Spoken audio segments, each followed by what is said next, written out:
राधे राधे दोस्तों, भजनों की माला में आपका स्वागत है। हनुमान जी के गुरु कौन थे?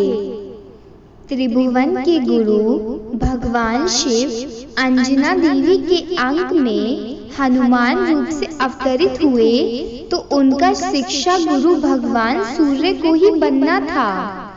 हनुमान जी विद्या पढ़ने के लिए भगवान सूर्य के पास गए और उनसे ही उन्हें सारी विद्याएं प्राप्त हुई।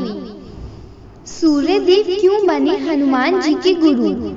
कहा जाता है कि हनुमान जी को जन्म ग्रहण करने के कुछ ही समय बाद इतनी भूख लगी कि वे माता के पेय पान से तृप्त नहीं हो सके। इससे चिंतित होकर माँ अंजना उनके लिए जंगल में फल लेने गईं। तब तक सूर्योदय होने लगा। आकाश में उगते सूर्य को देखकर हनुमान उसे लाल फल समझकर निगलने के लिए बढ़े।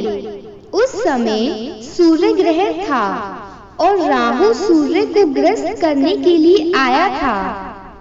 हनुमान जी का विशाल आकार और उनको सूर्य को निगलते देखकर राहु ने डरकर देवराज इंद्र से निवेदन किया कि एक दूसरा महाराहु मेरा अधिकार छीनकर मुझे भी ग्रस्त करना चाहता है, अतः आप मेरी रक्षा करें।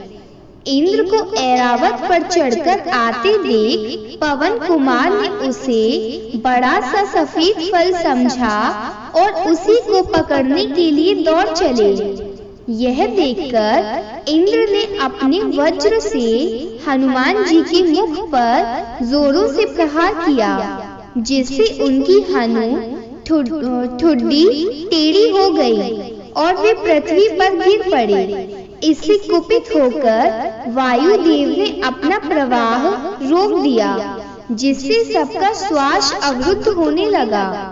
ये देखकर ब्रह्मा जी ने हनुमान जी को पूर्ण स्वस्थ कर उन्हें अमृत प्रदान किया और अग्नि, जल, वायु से अभय प्रदान किया। इस प्रकार हनु के टेढ़ी हो जाने की अंजना के पुत्र हनुमान कहलाए। उस समय सूर्य देव ने भी हनुमान जी को विद्या दान शिक्षा देने का वर दिया। कुछ समय बाद सूर्य देव का हनुमान जी को शिक्षा देने का क्रम शुरू हुआ, परंतु सूर्य देव की शिक्षा देने की शैली बड़ी विचित्र थी।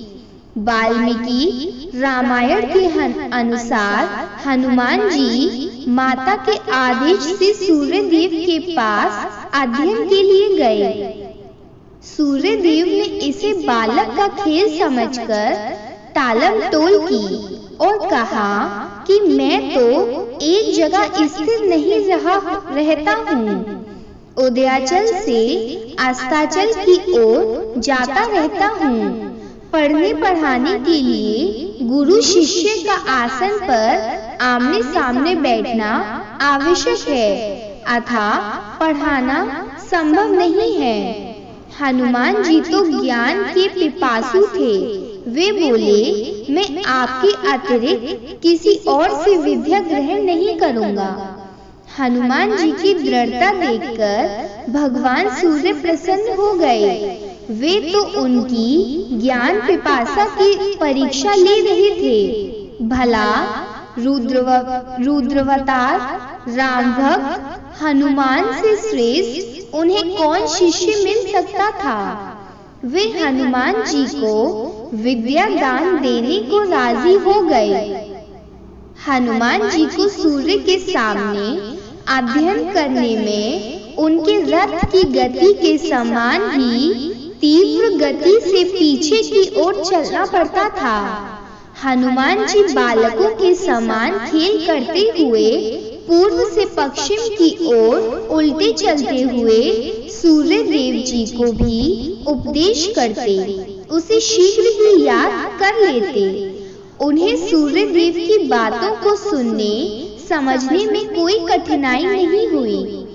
सूर्य देव ने थोड़ी ही समय में समस्त विद्याओं वेदों, शास्त्रों, आगम पुराण, कलाओं, नीति, अर्थशास्त्र, दर्शन तथा व्याकरण शास्त्र का ज्ञान हनुमान जी को करा दिया। इसी कारण हनुमान जी समस्त विद्या, छंद और तपोविधान में बृहस्पति के समान हो गए। ऐसा अद्भुत और आश्चर्य में अध्ययन अध्यापन ब्रह्मा, विष्णु, महेश, इंद्र आदि देवताओं और लोकपालों ने कभी नहीं देखा था। इस दृश्य को देखकर वे आश्चर्यचकित रह गए और उनकी आंखें चौंधिया गईं। वे सोचने लगे कि यह तो शौर्य, वीरस, धैर्य आदि सद्गुणों से साक्षात स्वरूप आकाश में उपस्थित हो गया है। वाल्मीकि रामायण में स्वयं भगवान श्री राम लक्ष्मण जी से हनुमान जी के व्याकरण ज्ञान की भूरी भूरी प्रशंसा करते हुए कहते हैं, जिस ऋग्वेद की शिक्षा ना मिली हो, जिसने यजुर्वेद का अभ्यास ना किया हो तथा जो सामवेद का विद्वान ना हो, वह ऐसा सुंदर नहीं बोल सकता। निश्चय ही इन्होंने संपूर्ण व्याकरण का अनेक बार अध्ययन किया है, क्योंकि बहुत बोलने पर भी इनके मुख से कोई अशुद्धि नहीं निकली। यही कारण है कि हनुमान चालीसा में हनुमान जी को जय हनुमान ज्ञान गुण सागर कहा गया है।